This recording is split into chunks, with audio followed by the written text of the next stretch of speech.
Hi friends, இப்போ பார்த்தீங்கன்னா நாங்கள் வந்து பாக்கு செடிக்கு வந்து வாழைத்தோப்புக்குள்ளே பார்த்தீங்கன்னாக்க ட்ரிப்பு போட்டிருக்கோம். பார்த்தீங்கன்னா பாக்கு செடி வச்சுருக்கு. இது பார்த்தீங்கன்னா அது எதுக்காக வாழை மரம் வச்சுருக்குன்னா, பாக்கு செடி அப்போ தான் நிழல்ல பார்த்தீங்கன்னா நல்லா வரும். இப்போ நீங்கள் பார்த்தீங்கனாலே தெரியும். நாங்கள் வந்து ஒவ்வொரு செடிக்குமே பார்த்தீங்கன்னாக்க இண்டிவிஜுவலாக ஒரு ட்ரிப்பர் வந்து குத்திருக்குன்னு வச்சுக்கோங்களேன். இங்கே பாருங்கள், பாக்கு செடிக்கு வந்து பார்த்தீங்கன்னாக்கா மணிக்கு வந்து 15 லிட்ரு தண்ணி சொட்டுற மாதிரி ட்ரிப்பர் குத்திருக்கோம். ஒவ்வொரு செடிக்குமே பார்த்தீங்கன்னா தெரியும். பார்த்திங்கன்னா ஒரே மாதிரி ஈவனாக வரும். இதெல்லாம் பார்த்திங்கன்னா ஏற்கனவே வந்து வாழை மரம் வந்து ஒரு தார் வெட்டியாச்சு.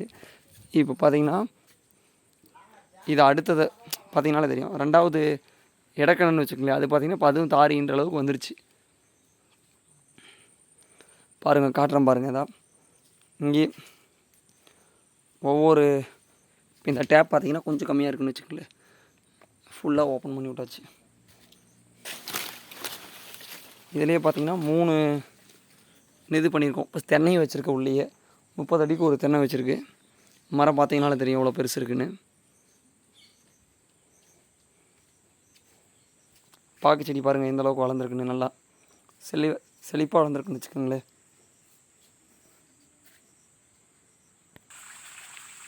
பார்த்தீங்கனாலே தெரியும்னு நினைக்கிறேன் எந்த அளவுக்கு பாருங்கள் தண்ணி ஊற்றுதுன்னு ட்ரிப்பரில்.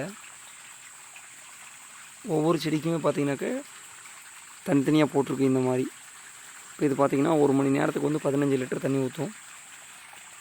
பார்த்தீங்கனாலே தெரியும் எந்த அளவுக்கு ஊற்றுதுன்னு.